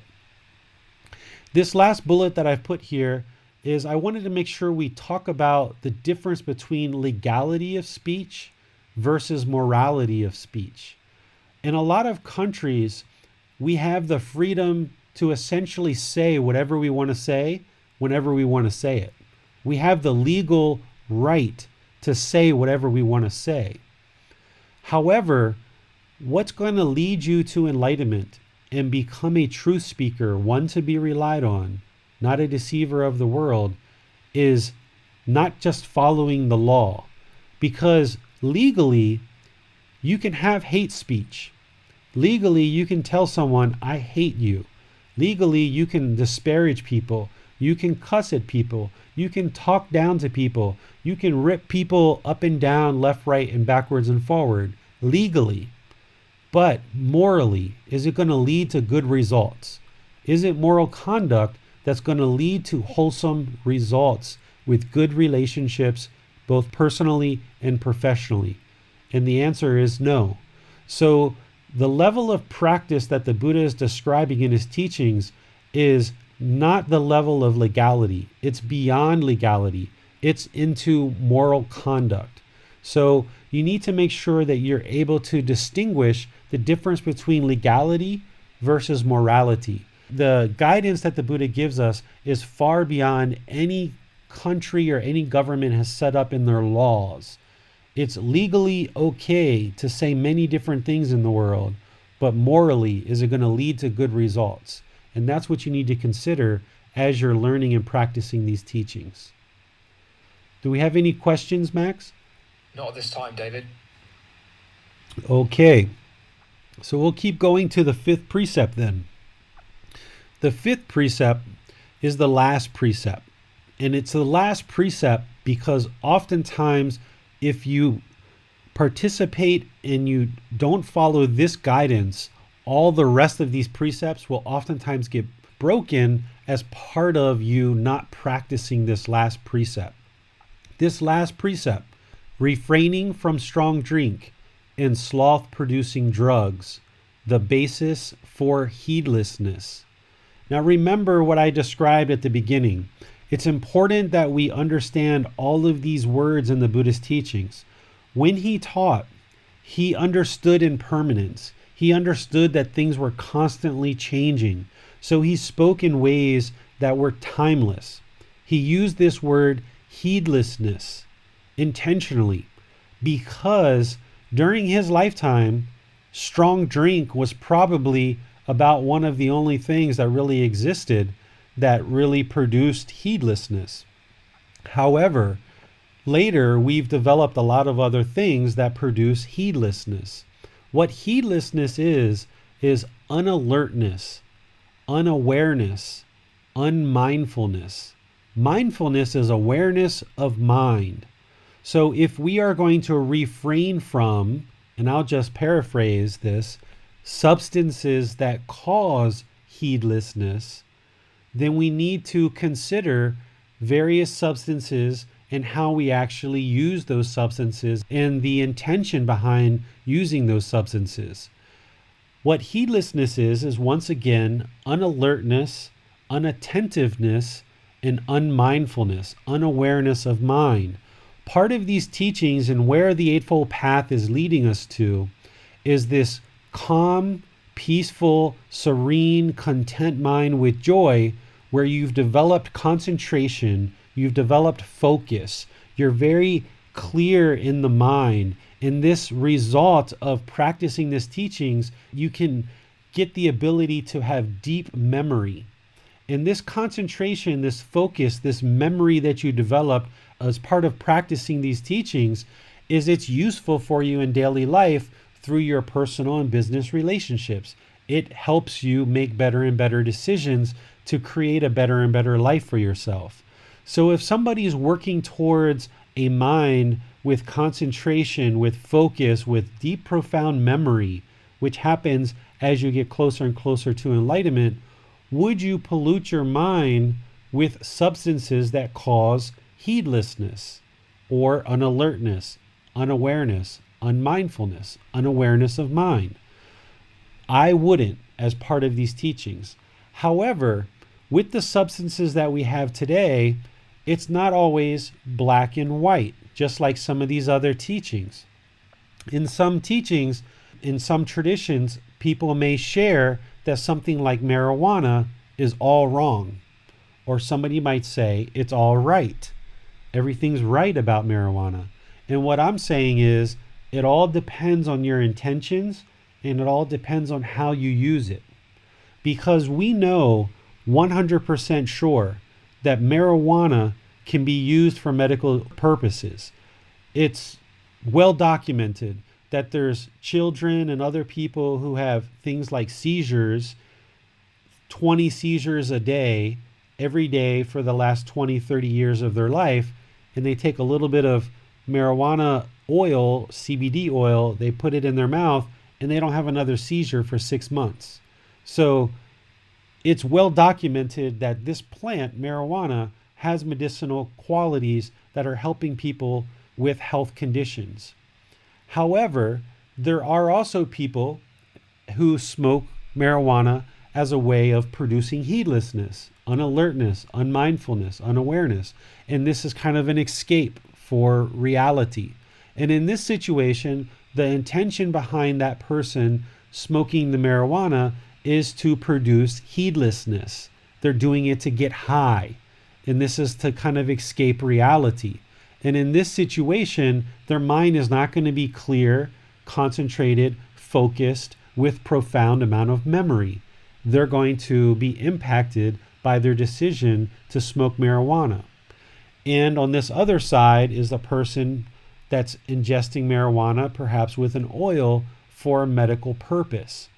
Well, then we've got kind of like this middle area where there might be someone who has a medical purpose, but they've chosen to smoke it in order to ingest it into the body. Well, their intention is clear. They're using it for a medical purpose. However, by smoking it, it's doing damage to the lungs and it's harming the lungs. So this decision of using marijuana is actually causing harm. It's causing unwholesome results. So for somebody, in my view, for someone who's using marijuana for a medical purpose, they're probably going to be looking for an oil or an edible, something that can be ingested rather than smoked, because smoking is going to cause harm to the physical body. And also, typically people who are looking for the medical benefits of marijuana, there's what's called THC and there's CBD. These are two different aspects of the plant. THC is what's known for causing the high. CBD is known for the medical benefits of the plant. If someone's looking for medical benefits, they're going to most likely be looking for high quality CBD oil. Where somebody who's going to be looking to ingest marijuana for the high, they're probably going to be looking for high levels of THC. So what other people choose is up to them. What really this practice all comes down to is what you choose. It's your practice and how you choose to practice. For me, if I had a medical purpose to use marijuana, I would look for a high level of CBD, and I would look at it for an oil or some type of edible that I wouldn't be harming my lungs by ingesting this marijuana. So it's not a black and white, and this is again why you need guidance. Something like cigarettes. For me, I don't know any medical purpose of why somebody would use cigarettes for medical purposes. I think we're all pretty clear at this stage of life in this part of history that cigarettes are harmful to the body, and using them, it does cause heedlessness. It causes unalertness, unawareness, unmindfulness. And the mind becomes discontent. When there's craving for marijuana or there's craving for cigarettes, there's going to be discontentness. And if we're relying on these substances for that high, then the craving is going to be stronger and stronger and stronger. And when we don't have it, the mind's going to be discontent, and it's causing harm to the body. So these are areas that you need to consider and decide if it's appropriate or if you would like to use these particular substances. The third one here that I've got listed is something like caffeine. Now, the Buddha never talked about caffeine. He talked about strong drink and sloth-producing drugs because caffeine didn't exist during his lifetime. That's why he used the word heedlessness. Even though I loved coffee in the past, and I at one time drank lots of different sodas that contained caffeine and things like this, even teas, what I realized the more and more I practiced these teachings is I observed how caffeine drastically changed the mind, where the mind would become very excited and overactive when I took caffeine. And this caused unalertness, unattentiveness, unmindfulness, where I was unaware of the mind. And in some cases, I'd had so much caffeine that I actually would say things that weren't really my true intentions. They just kind of like came out of my mouth, and it led to bad things. It led to unwholesome results. And conversely, at certain times in my life, my body and my mind was addicted to caffeine. And when I would wake up in the morning, I would be very slow, very groggy, very grumpy until I started ingesting caffeine. And I could see there that it was a drug that my body and my mind was hooked to. And when I eventually decided to eliminate caffeine and slowly, gradually eliminate it, I started having shakes and I would have really bad headaches. This showed me that caffeine is absolutely a drug. Again, legal, but you have to decide how it fits in and if you would like to slowly, gradually move that out of your diet. What you're going to see is if you move caffeine out of being ingested in the body, the mind is going to become more clear, more wholesome. You're going to be able to see the qualities of the mind much more clearly. You're going to be able to see when the mind is sad or lonely or bored, or you're going to be able to see when the mind is excited and elated and just bouncing off the wall and too happy. By eliminating caffeine, you'll be able to see the pure mind more clearly. Whereas if you include caffeine and you continue to take it, you're going to see this up and down swinging of the mind, but it's just from the caffeine. It's not necessarily from your actual feelings. So you don't have to run out and eliminate caffeine this minute, right? There's no judgment here. There's nobody judging you and telling you that you're wrong or you're bad for ingesting caffeine. How could I do that? Because I used to drink a lot of caffeine myself. So that's not what these teachings are about with the Buddha, and that's not what I'm sharing with you either. But what I'm sharing with you as guidance, as you get to a point in your practice where you want to refine the clarity of your mind and you want to get more and more concentration and you want to deepen your memory because you're working with more and more of these teachings, you may choose to gradually eliminate caffeine, and what you're going to notice is good, wholesome results because you're going to be able to observe your mind more clearly, and you're going to be able to get better concentration, better focus, and better memory as part of that.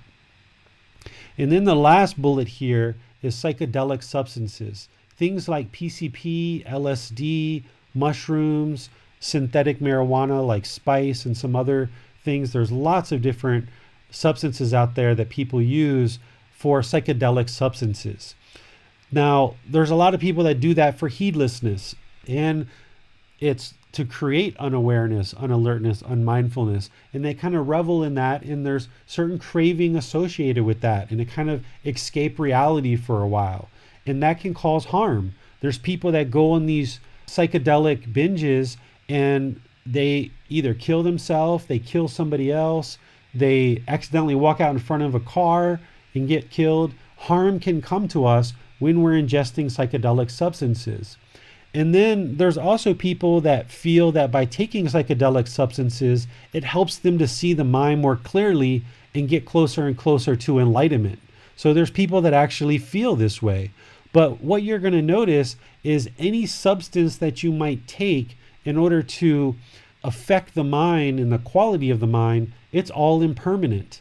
It only lasts for a temporary period of time, and it's going to create craving where the mind and the body is physically attached and wanting and craving this substance. Therefore, the mind can't be peaceful, calm, serene, and content with joy because it's hooked to this substance.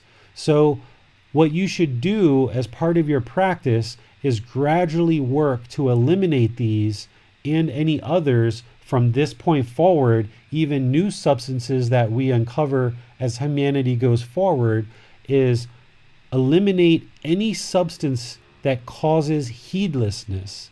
And if you're using any of these substances now, you'll need to most likely gradually move the mind in the direction of eliminating them. It's not something that can typically switch cold turkey because there's still craving there. So you may find ways to slowly move the mind away. For example, when I finally decided to eliminate caffeine, I was drinking about 2 or 3 iced coffees a day. So I went to 1 a day, and then I went to 1 every 2 or 3 days, and then I went to 1 a week, and then I went to 1 every 2 weeks. And then finally, I got to the point where I didn't need the liquid whatsoever. And as I was walking down the street, then I would smell the coffee in the coffee shop. And even though I hadn't had a coffee for 4 or 5 weeks, I would kind of allow my mind to go into the coffee shop, and I would just say, okay, well, just 1 more coffee, just 1 more coffee. This is the last one. And I would drink that coffee, and within halfway down, I would get a splitting headache. I would get the shakes. Different problems would be happening. And finally, about 1.5 years, 2 years ago, I finally got rid of coffee 100%, and I don't drink any caffeine anymore. But once again, that was my choices, and that were things that I observed that improved my practice. And you need to see that for yourself and choose when is the right time for you to move the mind and move your practice in this direction. If you need help, I can help you because I've already eliminated all of these things. And yes, I've done all of these things: marijuana, cigarettes, caffeine, psychedelic substances. That's why I know about them, because I've actually done them all. And I've eliminated them all from my practice at this point in time. So if you need help learning how to do this, you could potentially seek professional help with people that deal with these type of addictions. But if you think it's something you can manage on your own, and you maybe just need a little bit of guidance from somebody who's been through it before, I can help you with suggestions that I've actually used in order to eliminate these things from my practice. And as I mentioned, this particular precept is number 5, because if you don't practice this precept closely, you're more likely to do all the others. For example, if I find myself using PCP or mushrooms or marijuana or cocaine or heroin or any of these different drugs, oxycodone, all of these things, you're more likely to lie, gossip, slander, talk with deceit. You're more likely to have sexual misconduct. You're more likely to steal from people. You're more likely to kill. In fact, if you talk to people who have had the biggest impact of unwholesome decisions, which to me are people who are in prison or in jail, you'll find that if you ask them, why are you in jail? A significant portion of them might say, I'm here because I murdered somebody, or I'm here because I robbed a bank, or I'm here for any number of other reasons. But if you talk to them deeply, they will admit to you the real reason why they're there for most people is substance abuse. They might have killed somebody, but they only did it because they were high on cocaine. Or they might have killed somebody because they just needed money for their next fix. Or they might have robbed a bank, but they only did so because they were trying to support a habit. So this last precept is utterly important, because why would we pollute our body with any type of essentially poisons that are going to cause harm to the body and to the mind when we're trying to work towards this peaceful, calm, serene, and content mind with joy that has concentration and focus and deep memory, why would we pollute the body or the mind with any substance that causes heedlessness? So you need to work your way towards eliminating these from your practice, and you'll get more wholesome results because of that, and you'll be less likely to actually break any of these other precepts. Or another way to say that is by eliminating these substances that cause heedlessness, you'll be more likely to practice all of these other precepts, which will be very beneficial for you and produce better and better results. So the 5 precepts, they're not going to eliminate all unwholesome kamma like the Eightfold Path, but they significantly reduce unwholesome kamma. So these are going to be a minimum of what you need to practice in order to attain enlightenment in this life. So with that, I would like to just take a moment and see what questions you guys have and how I can help you further. I'd like to highlight something you said earlier on, David, which was about feeling lighter, knowing that you're doing no harm. I think this is really good point to reiterate that, because often when there's attachment, we look at these things sometimes, it's very easy for the mind to just see it as a loss. Like if I'm giving something up, I'm losing something.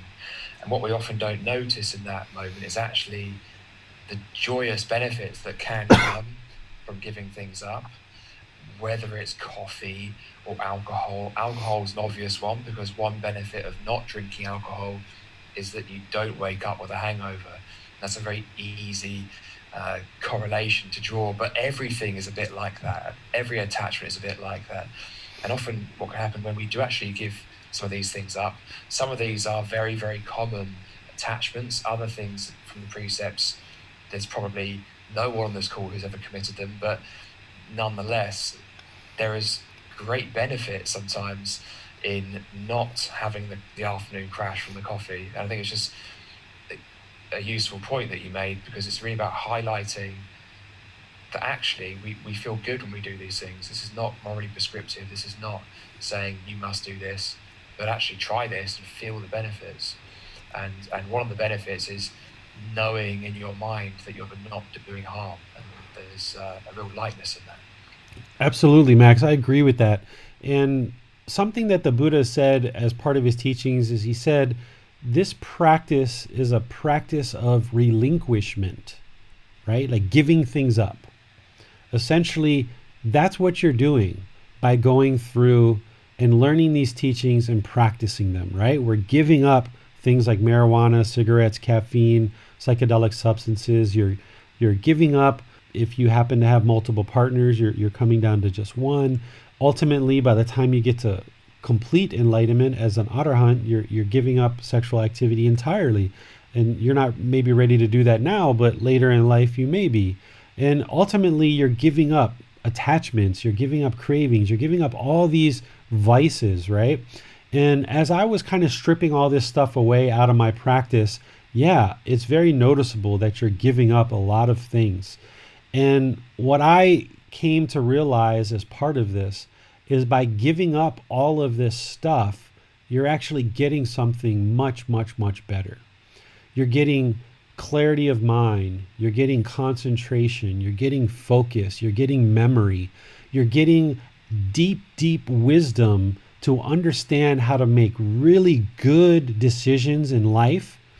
You're getting really profound, stable foundation of teachings that are going to guide you in life and allow you to make really good, wholesome decisions. You're getting much deeper relationships, right? The more that I practice these teachings, the relationships with my loved ones, the relationship with my neighbors, the relationships with people around me, and my ability to make new relationships only deepened. At one time in my life, I was quite shy. Now, not at all. You know, you can talk to anybody. You're not afraid of anything. You're not shy. You don't feel guilt. You don't feel shame. You know how to talk to people in a very wholesome way and build really deep relationships.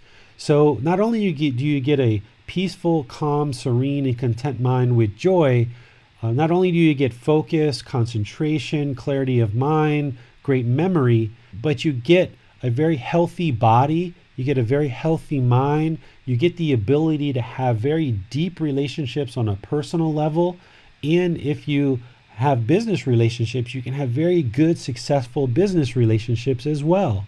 So by giving up these things, you're actually creating a life and a mind that is going to give you so much more than anything that you actually give up. So when you're first learning and you're first getting into this, yeah, it seems like you're giving up a lot of things, but you're actually gaining a lot of benefit. And the more that you see that gain, the more that you see that improvement in your quality of life, the more you're going to be drawn to these teachings to practice them closer and closer. And that's ultimately how I figured out that caffeine wasn't good for me, because as I was stripping these things away more and more and more, and you get down to just kind of a handful of things that you're working with as still craving and attachment, my mind was becoming clearer and clearer, more concentrated, more memory. And I was just kind of looking around like, what else is there that's still a craving here? I want to get rid of all of this stuff. I want to get rid of everything. And I noticed that one of the last ones was caffeine, that was making my mind go up and down and up and down. And I would get a little bit grumpy if I didn't have it, a little bit of shakes. And I was looking out for the coffee shop wherever I would go. And it was just kind of this habit of drinking coffee. And it was one of those things that I realized it had to go because it was causing discontentness. My attachment to it was causing discontentness. And as I mentioned, you may not be at a place where you're ready to eliminate things like caffeine or some of these other things, but that's okay. At least the more you know about the teachings, at some point in your life, when you get to that point, you'll know that these will lead to good results. So that's why I prefaced this whole talk with helping you understand that these aren't commandments.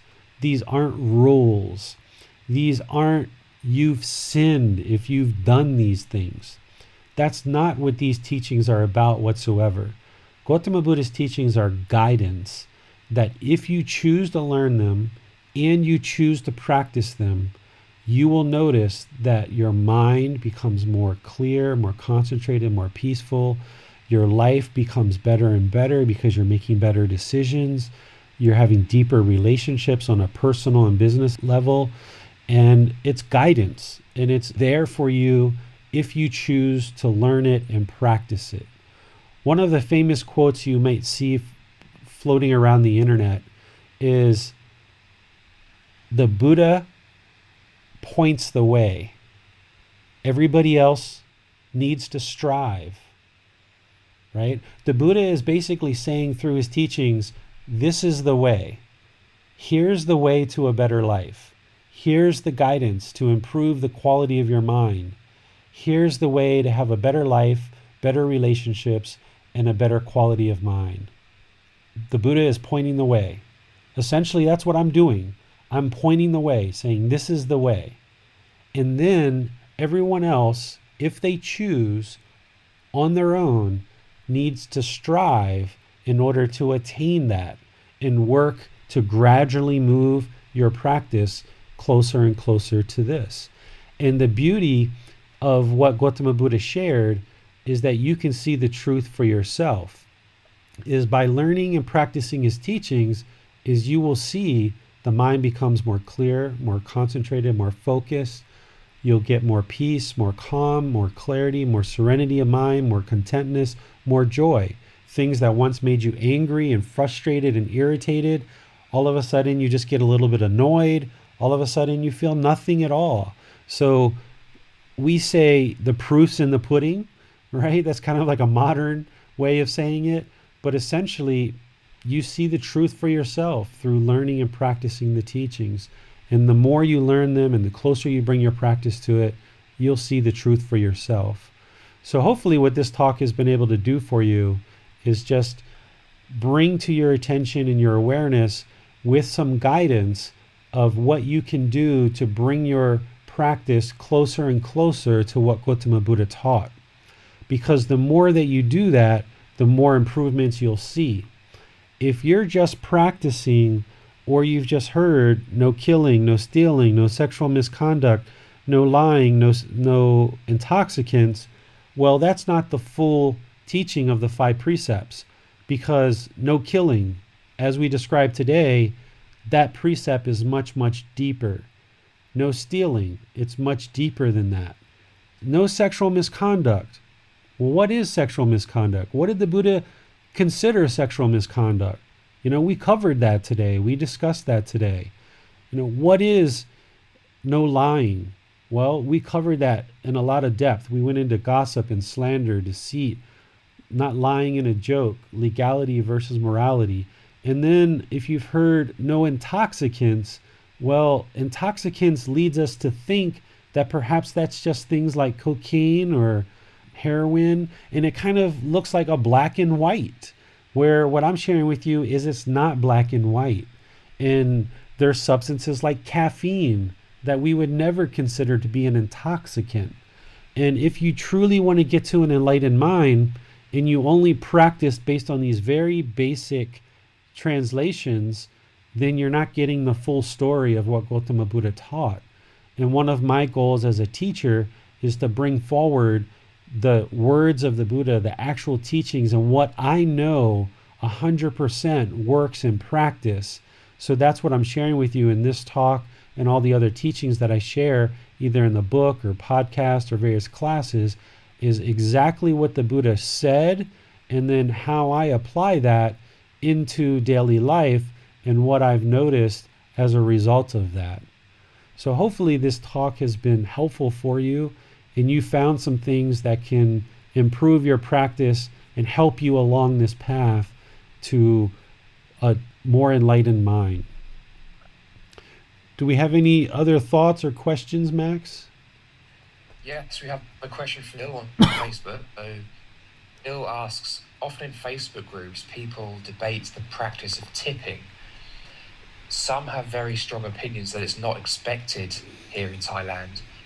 Instead of arguing and get the ego involved, how would one skillfully articulate the teachings of generosity? I would say you're under no obligation to explain your practice to anybody and why you're actually doing something. So first of all, don't feel obligated to explain why you do one thing versus another, because if you're confirmed in your practice and that you are interested in being generous and that's something you're doing, you're under no obligation to explain that to anybody. But should you choose to explain it, you just have to find the right words that's right for you. If somebody asks me, why do you tip when the vast majority of society doesn't expect tips? I would just say, because I like to be generous. And I'd leave it at that. We don't need to really go into exhaustive talks about why we're doing one thing or another, unless somebody is very inquisitive and they're really genuinely interested in knowing why. You might want to go into how by practicing generosity, you're working to eliminate craving, because craving is the primary problem that the Buddha discovered in the mind, and that's the primary thing that causes the mind to be discontent.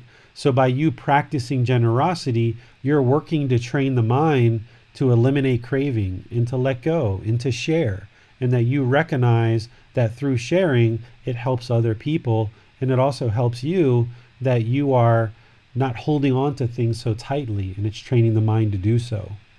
So hopefully in there, you found something that will help you, Bill. The teachings of the Buddha aren't about giving you exactly what to say in any particular situation, but just giving you some things to think about and how you might want to approach it. So there in that answer, I kind of gave you 3 different things. Is 1, you don't have to say anything at all. 2, you may just want to say something simple, that you choose to be generous.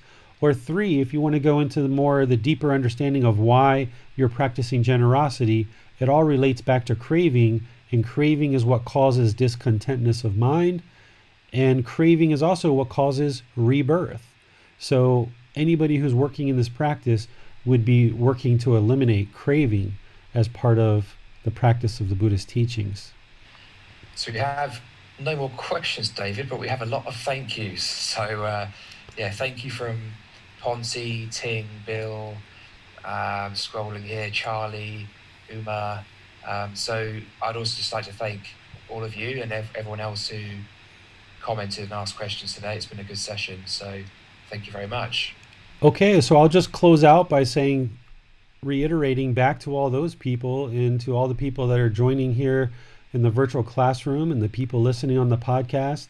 I would just like to say thank you, because by you choosing to learn and practice the teachings of Gotama Buddha, you are significantly reducing and ultimately eliminating all your unwholesome decisions. You're eliminating your unwholesome kamma. And by you eliminating your unwholesome kamma through only producing wholesome decisions, wholesome results, wholesome kamma, you're actually helping to improve humanity. You're not only improving your life, but you're improving the life of all the people around you and all of humanity. The only way that this world becomes a better world, a more peaceful, a more calm, a more serene, a more content, a more joyful world, is if each individual person in the world chooses to practice teachings that lead to peacefulness, calmness, serenity, and contentness and joy for you as an individual and for the people around you. So by you learning the Eightfold Path and practicing that, you're improving the condition of your mind through improving your practice, but you're also benefiting all the people around you, and you're benefiting all of humanity. By you learning and practicing the Five Precepts, you're improving your life, yes, but you're also improving the life of the people around you and all of humanity. So while you guys thank me for teaching, I would like to thank you for choosing to learn and practice the teachings of the Buddha, because it's the very best thing that you could ever do for yourself and all of humanity. So thank you very much. Kap kun kap. Thank you for listening to this podcast. To provide support for this podcast, visit patreon.com/support Buddha.